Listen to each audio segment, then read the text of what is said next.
All right.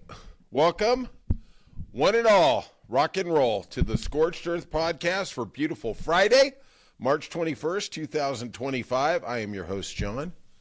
I appreciate you being here. Here's where we're taking no prisoners, telling no lies.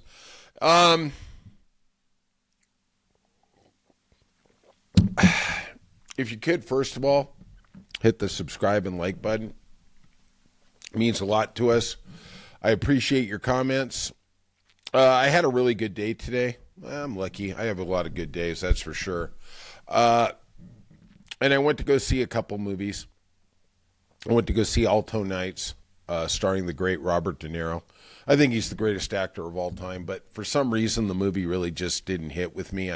I keep hoping he's going to have one last great movie, kind of like Jack Nicholson had with The Departed, to kind of cap his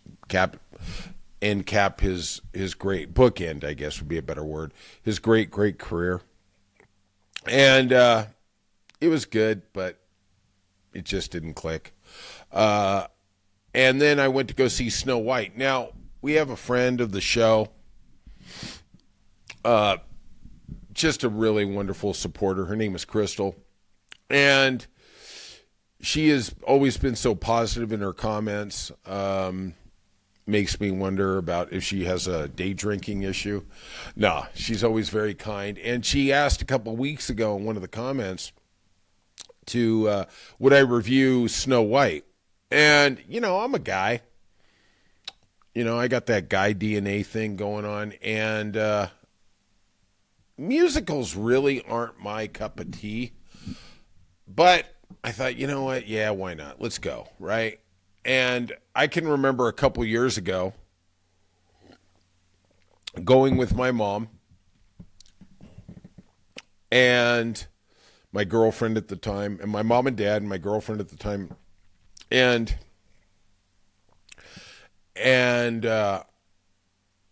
we went to go see La La Land, and it was just horrific.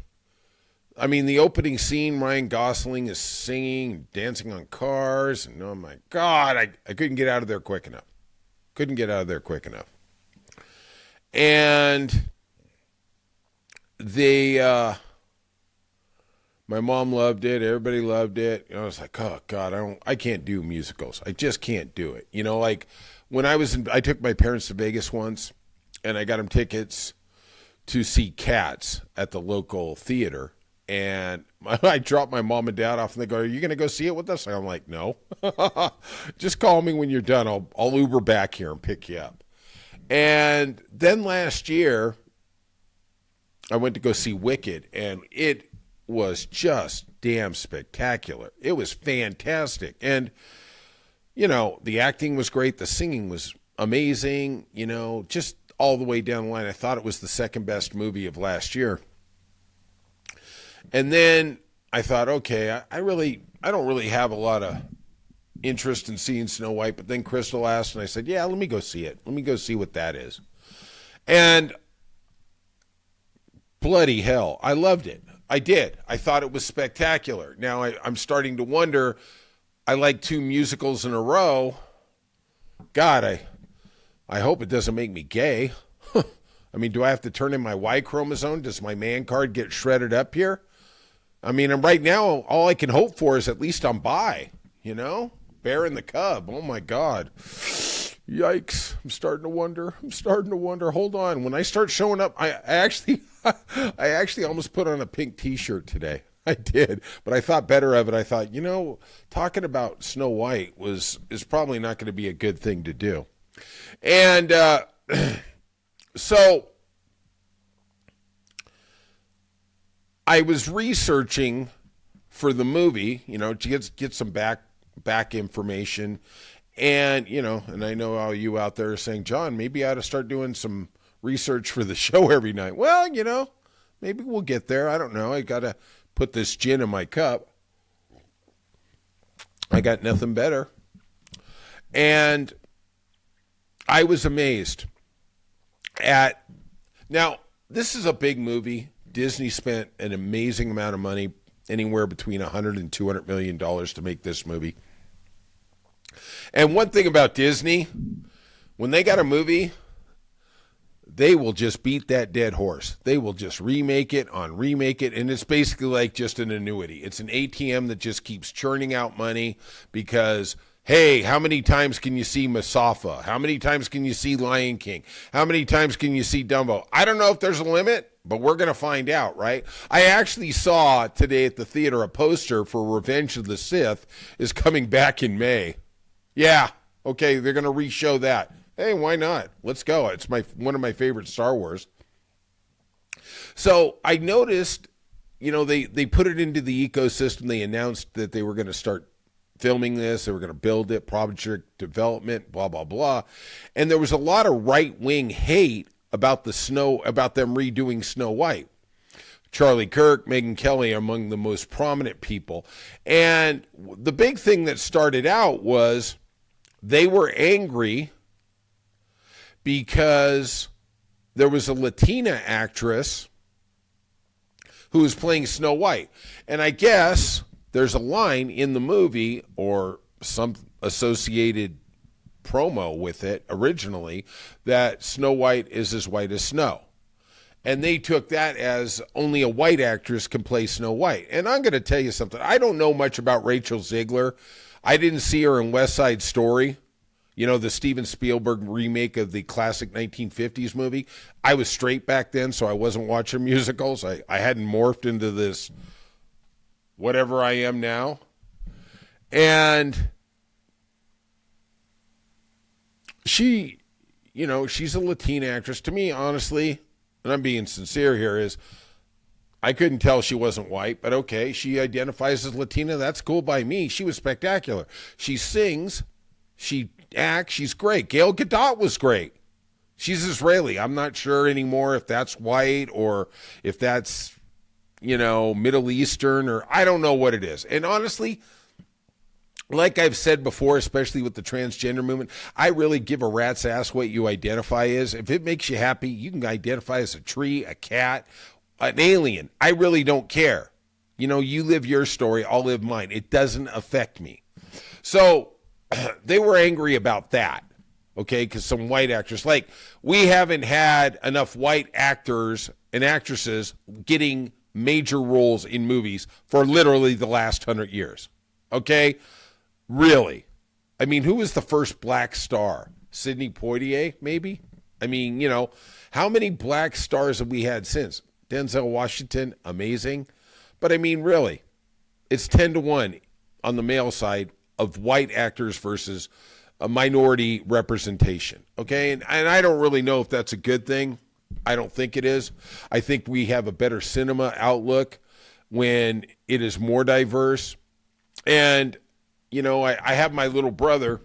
I've done the Big Brother thing for 20 plus years. And somewhere along the line, he became Republican. And one of his big things is, I can't stand all these DEI in the movies, and this is terrible. And, they want to put all these minorities in a movie, and with Marvel or DC, and, it's Asians or it's African Americans, and their movies are bad. And I always tell them, they make plenty of movies that are bad with just white cast. I said, you can't sit there and say, oh, the movie's bad, the Eternals or the Marvels or whatever, because they have minority representation. A bad movie is a goddamn bad movie. It just is. It doesn't matter. The Matrix is a great movie. It really is. It has representation across the spectrum, okay? It is a really, really good movie. All right? At the end of the day, it's good because it's good. So then I start reading that Megyn Kelly is angry because she feels like I kid you not when I'm going to tell you, that Megyn Kelly, that woman be crazy. I mean, really, really crazy. I'm not just talking like internet girl crazy. I'm talking really crazy. She says they diminish the story. I'm paraphrasing. They diminish the story when the prince doesn't come to rescue Snow White. All right. Just let that sink in for a second. Just how goddamn idiotic that statement is. You know, the movie originally was in 1937. Women had only had the power to actually vote in this country for basically 20 years. Minorities actually didn't have the right to vote. There was black suppression laws that were just insane, especially in the South, Jim Crow. You had to have property to vote, stuff like that. And she wants to go back to that time. She doesn't want to talk about the other 90 years since then, right? Like, at the end of the day, the world is such that I don't think anybody's looking for somebody to come and save them. Some rescuer, no. Everybody's doing their thing. And honestly, I think we live in a society, and I think our society is better for it, that we're figuring it out on our own. And if we're lucky enough to find a partner who's with us, who has our back, man, that is great. But nobody's looking to get saved. I mean, we talk about women empowerment, and I am absolutely the biggest proponent of it. Up until 1973, everybody talks about the good old days. And up until 1973, if a woman divorced her husband, she couldn't get a checking account without his permission after she's divorced. How goddamn insane is that? Right? Oh, hey, we just got divorced. XYZ, whatever, we got divorced. Hey, honey, can you sign this form saying I can have a checking account? Oh, yeah, because all divorces ended up really amicable. Yeah, no anger there. Yeah, right. Burn, lady, burn, right? How stupid is that? How far has it come? I've talked to women, I think it was until like 1985, that if you got divorced, you needed your ex-husband to co-sign for your apartment lease. Now, I'm not saying that's absolutely fact, but I've talked to women who told me that was their journey. Okay? I tend to believe them because they had to live it, but okay, whatever. So I saw the movie, spectacular. Thank you, Crystal, for recommending it. It was really a highlight of my day. Got home a little late, and I'll tell you something. When you get home, I'm at that point. I'm a broken old dude. I really am. I know you just see the incredible exterior. I saw a preview for F1, and I'm like, wow, look at Brad Pitt. Look at how that guy just doesn't seem to age. There's moments where he does, and then there's moments like, Jesus Christ, this guy 21? Like, wow. And a lot of people on the street go, hey, are you Brad? I'm like, no. Just an incredible facsimile. And I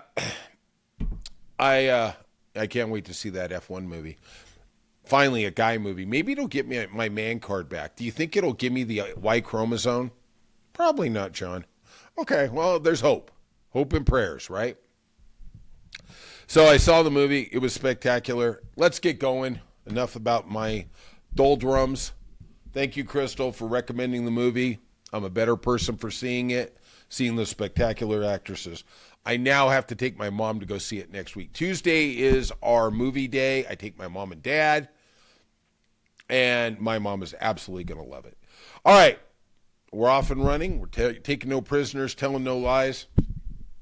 I want to start with the top story today, and it's about the Trump administration and their spending cuts, draconian spending cuts of grants and aids for scientific and medical research.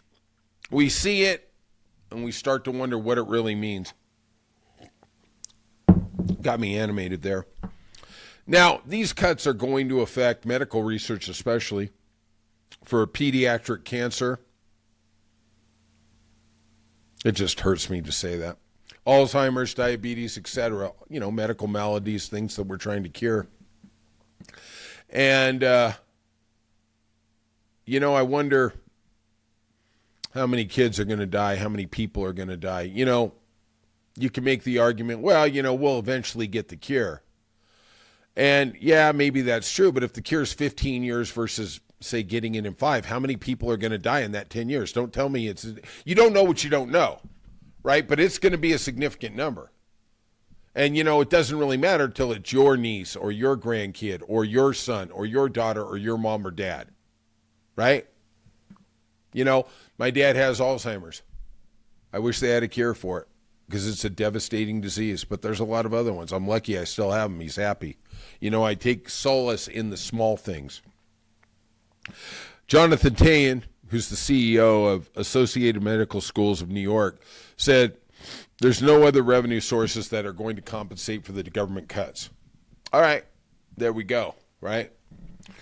So now we're going to cut to academic partnership with the federal government has produced generations of scientific, engineering, and healthcare breakthroughs that affect every aspect of our modern life. They were incredibly instrumental in breakthroughs with AI. It came out of MIT. It came out of other academic institutes. Now, and you might want to save this clip, I am going to give kudos to the Trump administration for something.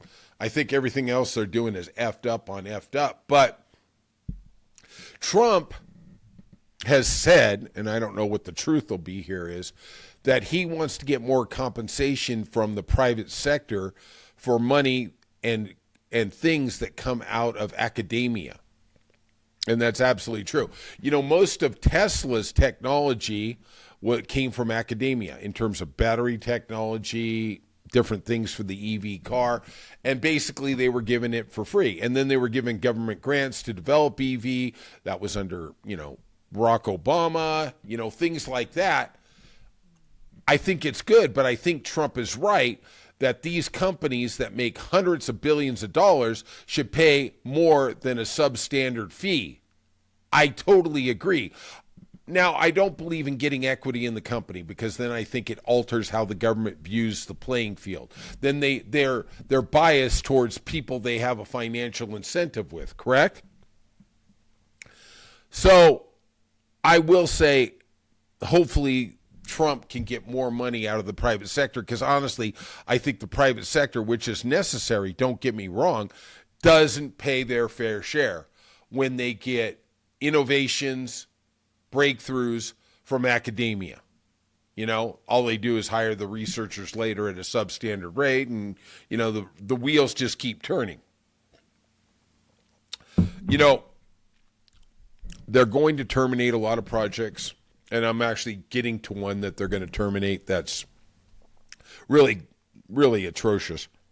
It is going to affect the future of academic research and how we learn about the world and scientific research as a whole.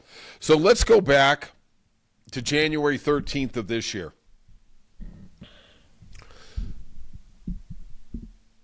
Climate change is real. I don't want to hear any bull crap that it isn't. It's ridiculous. It's like effing, you know what it is?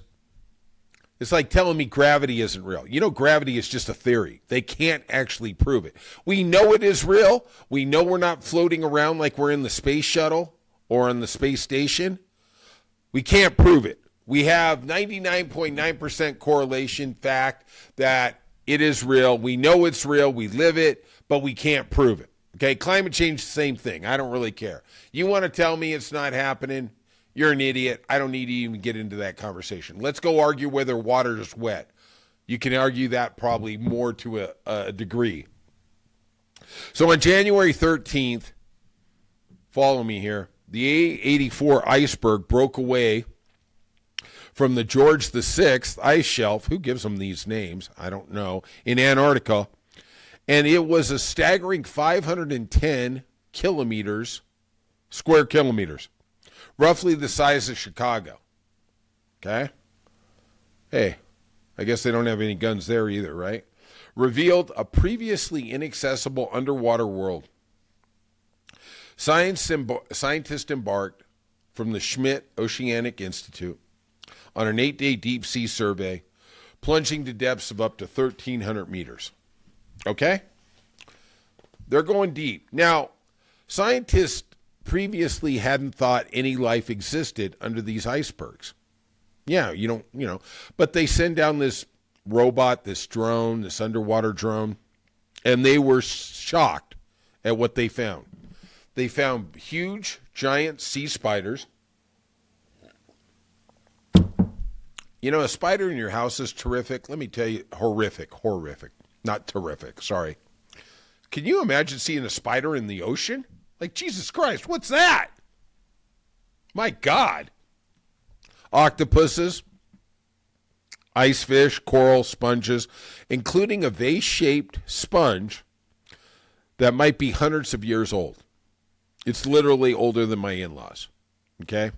I don't actually have in-laws, but I'm just trying to make a joke there. Ha ha, you be funny, John. You be funny.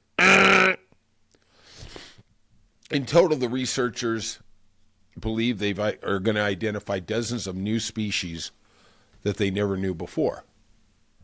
Now, they identify these species. They're trying to learn about the planet and especially its correlation to global warming. Now, we don't know what we don't know yet, but this is how we solve problems, is learning about different things that we didn't know exist, how they work, how they've evolved, things like that. The same Schmidt Ocean Institute expedition off the coast of Chile last year, scientists identified more than 70 new species, including squat lobsters and marine snails, that were completely new to science. Is the answer to save our planet in finding new species that already exist here? I don't know. But maybe it is. And anybody who's an idiot, and if you're one of these idiots, just leave the goddamn podcast now, because I really don't need your ass. I don't need it in here. If you want to tell me we're going to go live on Mars, you're an effing idiot. You're beyond stupid, okay? You're really beyond stupid. You think we're going to go, we got a planet here we can save, or we can go try and colonialize another planet. And we're not even going to get to maybe in 7 years. Yeah, right. Hopes and prayers. Good luck, Elon. Let's get that top secret black op site on the backside of the moon. Maybe we can launch a rocket from there. Right. Jesus Christ. How do we get here? And the Trump administration is going to cut the funding for the Schmidt Institute. Now, somewhere between 60 to 80% of their money comes from the federal government. There's no one who's going to step up. You know, they're doing things that are discovering new avenues. This is where we find just amazing, amazing stuff. I mean, let's talk about, and this is a stupid analogy. It just came to me, but you're used to me coming up with stupid analogies. Ozempic, it's a weight loss drug, right? Well, they were researching for diabetes cures, and they happened to stumble upon it, right? Those are the kind of things that happen.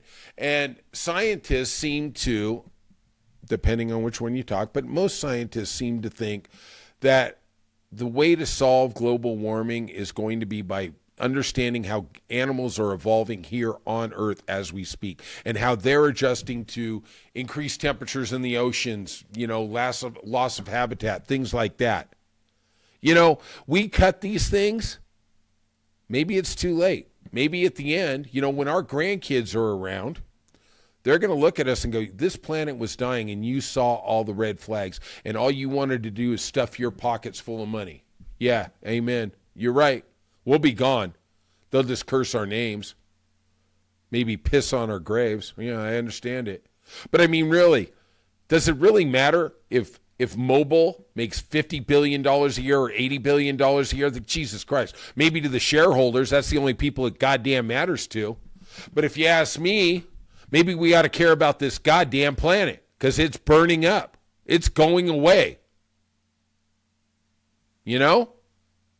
And I applaud somebody like the outgoing governor of California, Newsom, for putting $30 million in the state budget to sue these son of a bitch oil companies that are destroying our ecosystem, our planet, and humanity in the process.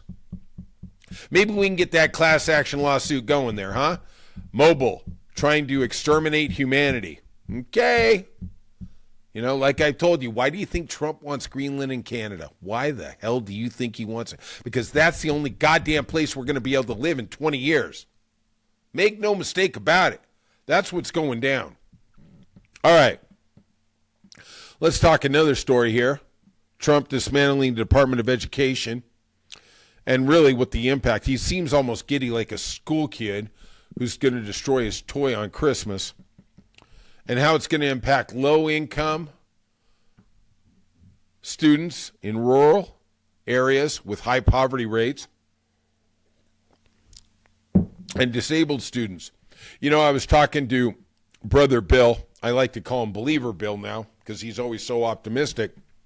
And he was saying, hey, they're just going to return it to the states. And I said, that just doesn't work because you need uniform standards. You need to you need to have parameters to treat a disabled kid in Mississippi the same as you do in California. You don't need to rely on what the state government is going to do. We've seen how that worked with the abortion debate. Yeah, that worked really good, putting it back at the state level. Not giving protections for every goddamn woman in this country. Yeah, just take their rights. Just take their rights. Yeah, okay, there we go. So the Department of Education provides tens of billions of dollars in funding to school districts throughout the country. The agency provides more than $18 billion in supplemental funding to local schools districts that provide extra academic support to schools with high rates of poverty. And like I've talked about, I lived in Kentucky for a while.